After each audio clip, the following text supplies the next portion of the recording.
আসসালামু আলাইকুম ওরহমতুল্লাহি ওয়াবারাকাতুহু। বিসমিল্লাহির রহমানির রহিম।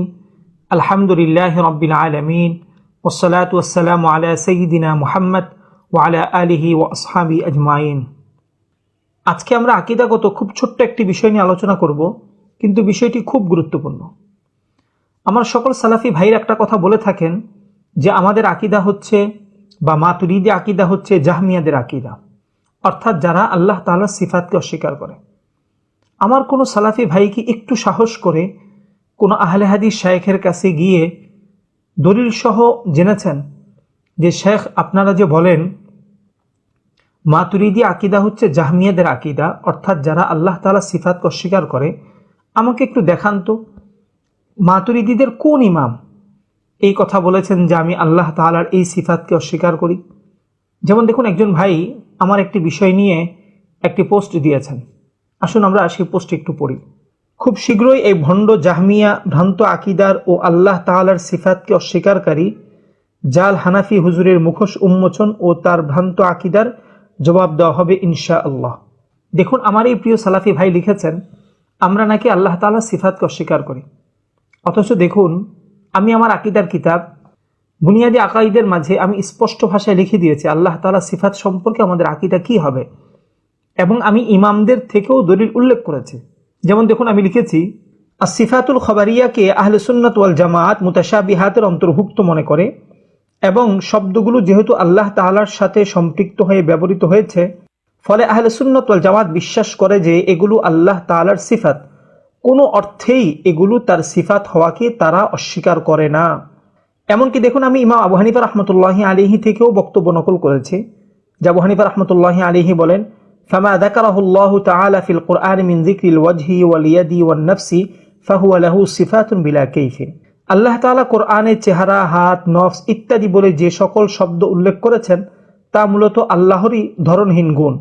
ইমাম আবুল মুঈন আন-নাসাফি রাহমাতুল্লাহি আলাইহি বলেন ওয়া কাযালিকাল ইয়াদু মিনাস সিফাতিল আযালিয়্যা বিলা কাইফিন ওয়ালা তাশবীহিন ওয়ালা জারিহাতিন নুকিররু বিল ইয়াদি ওয়াল মুরাদু বিহি মা আরাদাহুল্লাহু তাআলা। অনুরূপ ইয়াদ বা হাত কোনো ধরন ও উপমা ছাড়াই অনাদি সিফাতের অন্তর্ভুক্ত এবং তা কোনো অঙ্গ নয়। সুতরাং আমরা ইয়াদকে স্বীকার করি এবং তা দ্বারা উদ্দেশ্য তাই যা আল্লাহ তাআলা উদ্দেশ্য নিয়েছেন। ইমাম বাইহাকি রাহমাতুল্লাহি আলাইহি বলেন ইয়াদাইনি সিফাতাইনি, দুই ইয়াদ বা হাত তার সিফাত, কিন্তু এই দুই হাত দৈহিক অঙ্গের অর্থে নয়। ইমাম ইবনুল হুমাম রাহমাতুল্লাহি আলাইহি বলেন ইন্নাল ইয়াদা ওয়া কাযাল ইসবা ওয়া গায়রাহু সিফাতুন লাহু তাআলা লা বিমা'নাল জারিহা বাল আলা ওয়াজহিন ইয়ালিকু বিহি ওয়া হুয়া সুবহানাহু আ'লামু বিহি। নিশ্চয় হাত, আঙ্গুল এবং এ জাতীয় অন্যান্য শব্দ আল্লাহ তাআলার সিফাত, তবে এগুলো দৈহিক অঙ্গের অর্থে সিফাত নয়, বরং তার শান অনুযায়ী এগুলোর অর্থ রয়েছে এবং সে সম্পর্কে তিনি অধিক জ্ঞাত।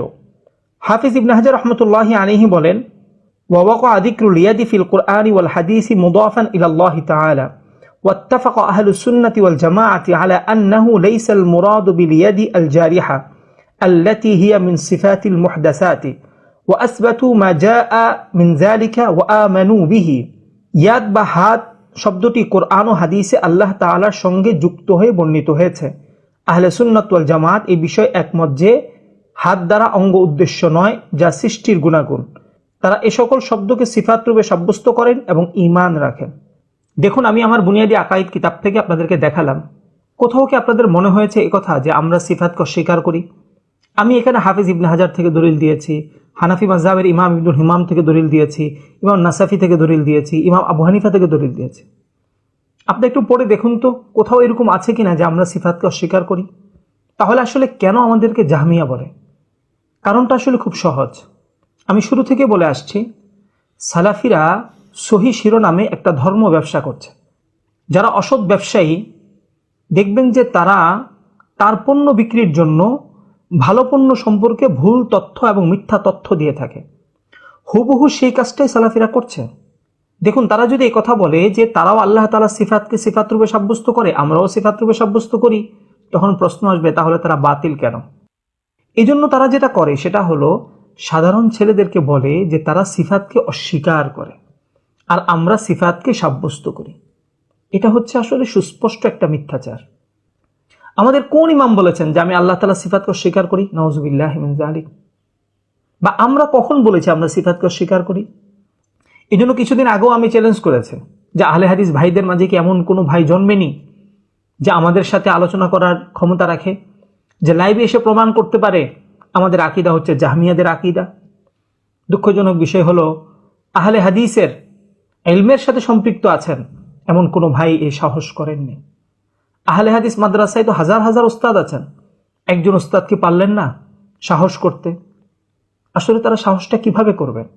যখন তিনি আমাদের সাথে আলোচনায় আসবেন, এসে বলবেন যে আমরা সিফাতকে অস্বীকার করি, তখন তো তার দেখাতে হবে। সে তো আমাদের মাতুরিদি আকীদা থেকে দেখাতে পারবে না যে আমরা সিফাতকে অস্বীকার করি। সাধারণ ভাইরা যদিও এটা না জানে, তাদের শায়েখরা কিন্তু ঠিকই জানে। আবু বকর জাকেরিয়া সাহেব হলো সালাফিদের আকীদার বাংলাদেশের সবচেয়ে বড় গুরু। এই গুরু মশাই আকীদার কিতাব শুরু করেছেন জয়ীফ হাদিস দিয়ে। তার কাছে একটা সহিহ হাদিসও নাই, জয়ীফ হাদিস দিয়ে তিনি এই কিতাবটা শুরু করেছেন। এবার আপনারা আমাকে বলেন, কেউ যদি আমাদের সাথে আলোচনায় এসে দাবি করে যে তার আকীদা হলো সহিহ আকীদা, তাকে তো সহিহ হাদিস দেখাতে হবে। সহিহ হাদিস যদি থাকতো, আবু বকর জাকারিয়া সাহেব তো অবশ্যই সহিহ হাদিস দিয়েই তার কিতাব শুরু করতেন। এই জন্য আমি আমার সালাফি ভাইদের বলবো যে ভাই, আপনার কবর আপনাকেই যেতে হবে। আপনি যদি মনে করেন আমাদের আকীদা হলো জাহমিয়াদের আকীদা, আপনার শায়েখ থেকে দলিল চান যে শায়েখ তারা কোন কিতাবের মধ্যে বলেছেন যে আমরা আল্লাহ তাআলা ওই সিফাতকে অস্বীকার করি।